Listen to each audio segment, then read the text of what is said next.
7 akan mempresentasikan mata kuliah pembelajaran tematik terpadu dengan materi penilaian dalam pembelajaran tematik. Di sini kami kelompok 7 ada 3 anak. Yang pertama saya Ahmad Febri Akbar, ada teman saya yang bernama Faizatul Islami, kemudian yang terakhir yaitu Hani Hafiana. Silakan saksikan.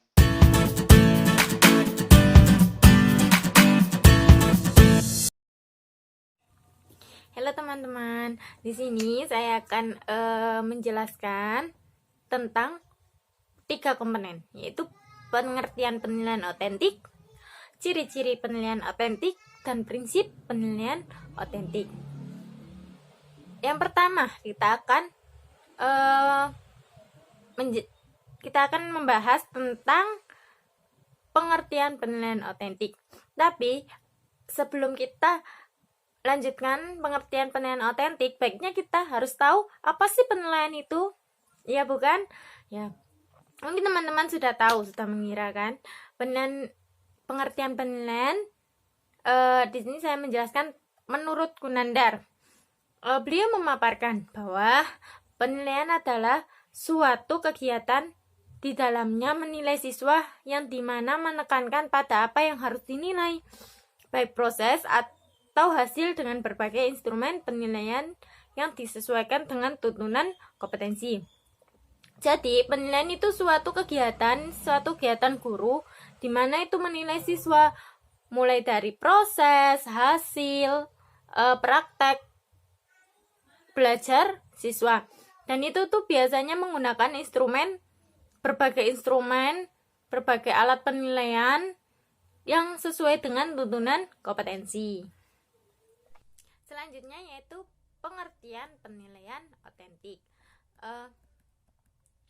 Apa sih penilaian otentik itu? Ya, penilaian otentik adalah penilaian perkembangan siswa. Ya, karena penilaian otentik ini sangat menekankan pada kemampuan perkembangan siswa, jadi penilaian ini dapat menggambarkan sikap, keterampilan, pengetahuan sebelum dan sesudah belajar, dan dari semua itu siswa juga mampu menerapkannya.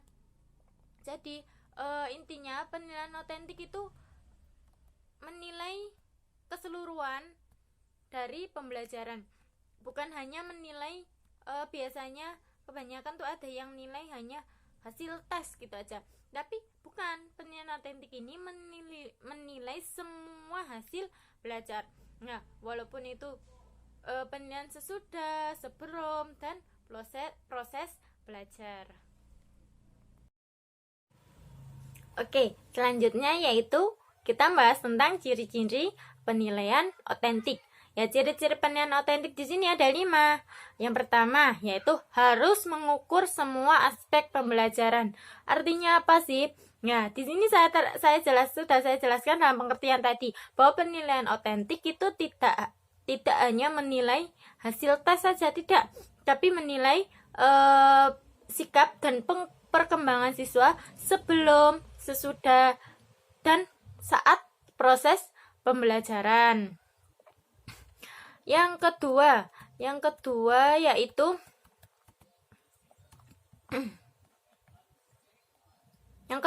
dilaksanakan selama dan sesudah proses belajar berlangsung. Ya, ini saling bersangkut pautannya yang saya jelaskan tadi.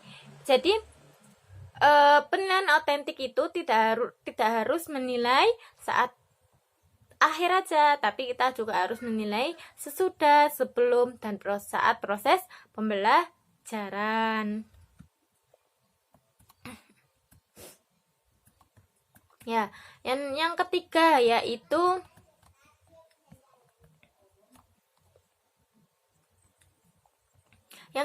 menggunakan berbagai cara dan sumber. Ya, jadi ini seperti halnya pengertian penilaian ya. Jadi penilaian otentik ini bisa dilakukan dengan berbagai cara dan sumber dan instrumen. Jadi kita tidak harus menilai cuma dengan cara pretest, tidak, akan tetapi kita juga bisa menilai dengan cara mengamati bagaimana siswa peserta didik ikut dalam serta belajar mengajar. Selanjutnya yaitu tes hanya salah satu alat pengumpulan data penilaian. Ya tadi ini saling bersangkut pautan ya, sudah saya bilang. Jadi tes itu hanya sebuah alat pengumpulan, bukan hasil akhir, bukan. Karena pada dasarnya penilaian otentik ini menilai keseluruhan, mulai dari sebelum, sesudah, dan saat proses belajar. Yang terakhir, penilaian harus menekankan ke dalam pengetahuan dan keahlian siswa, bukan kuantitas saja. Jadi penilaian ini karena dia menilai keseluruhannya, maka penilaian ini menilai kemampuan yang harus diukur secara objektif. Selanjutnya yaitu prinsip-prinsip penilaian otentik. Prinsip-prinsip oleh penilaian otentik di sini ada 5 juga. Kita bahas satu persatu ya. Yang pertama yaitu validitas. Kenapa sih kok harus validitas? Karena penilaian ini harus dinilai menggunakan alat yang tepat. Nah, alat yang tepat untuk menilai kemampuan siswa. Yang kedua, reliabilitas.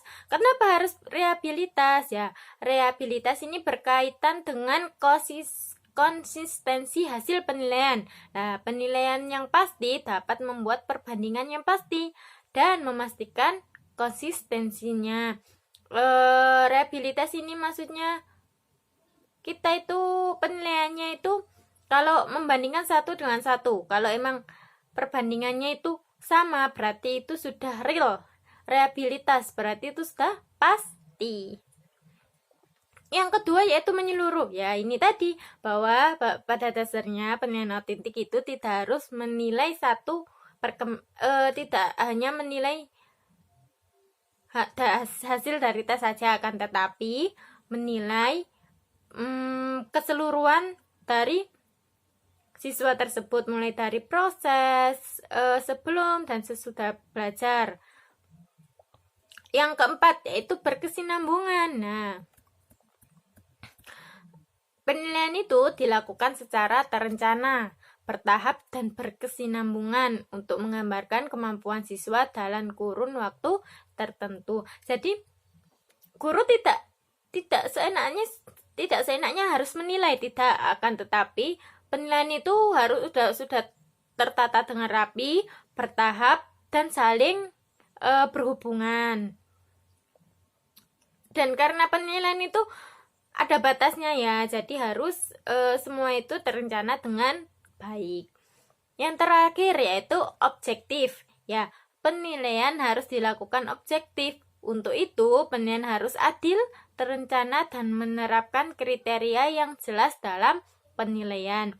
Ya, pastinya dalam penilaian itu ada sebuah kriteria ya. Jadi, penilaian otentik ini juga harus mengikuti penilaian kriteria tersebut dan harus adil, terencana.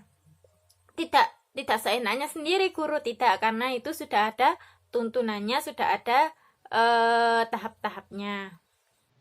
Selanjutnya di sini saya akan menjelaskan tentang tujuan penilaian otentik dalam pembelajaran tematik. Yang pertama yaitu untuk memantau dan mengevaluasi proses kemajuan belajar dan perbaikan hasil belajar siswa secara berkesinambungan.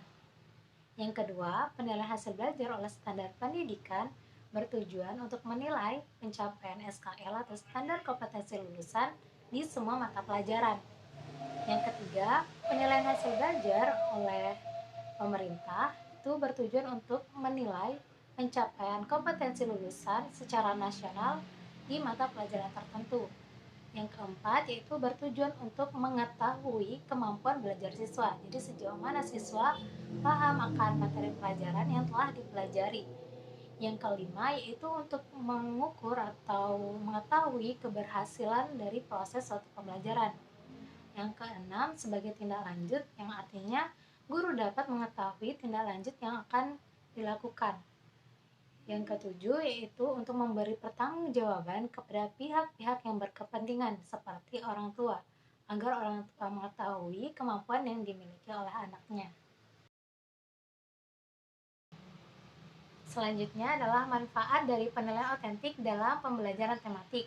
Setidaknya guru dapat 4 manfaat dari adanya penilaian otentik ini. Yang pertama yaitu agar guru mengetahui pencapaian indikator yang telah ditetapkan sebelumnya. Yang kedua yaitu agar guru mendapatkan umpan balik, yaitu dapat mengetahui hambatan yang terjadi pada proses pembelajaran dan apa efektivitas pembelajaran.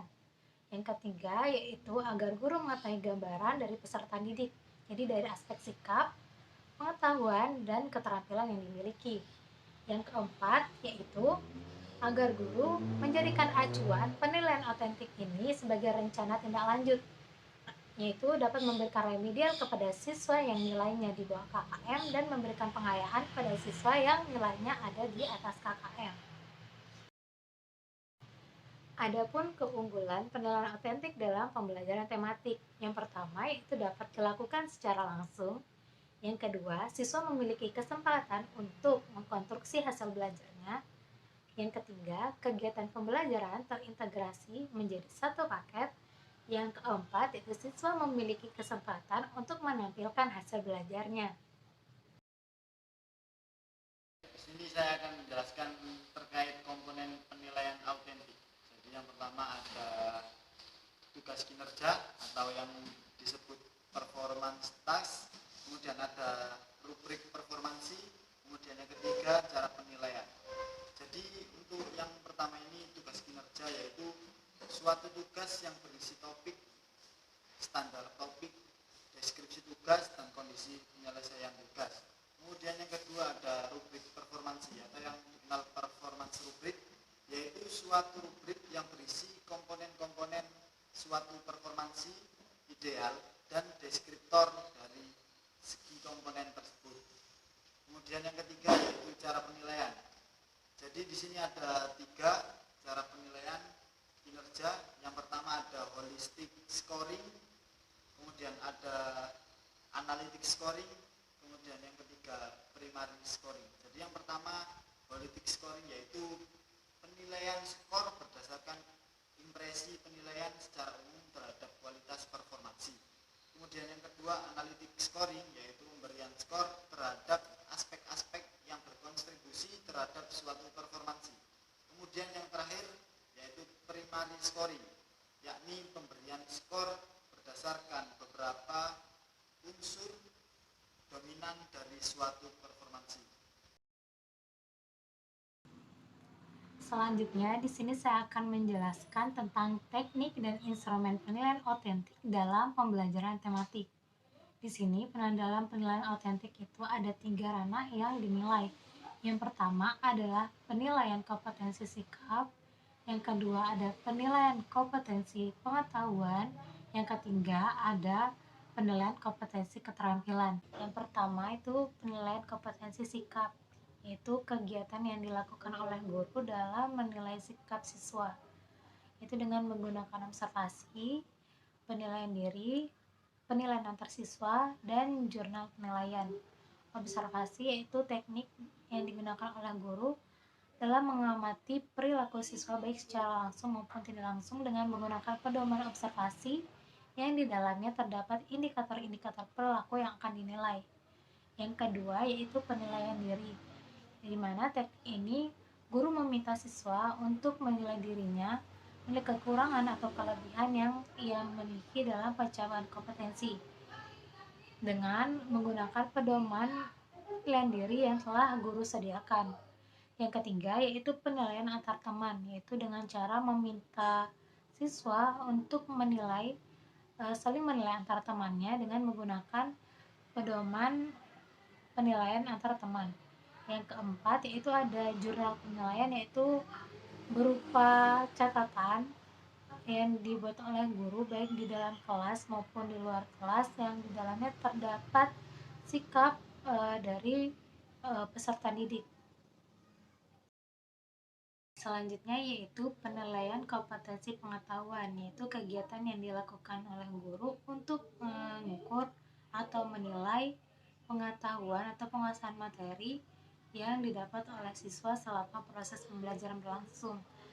Yang di sini ada menggunakan instrumen tes tulis, tes lisan, dan juga instrumen penugasan.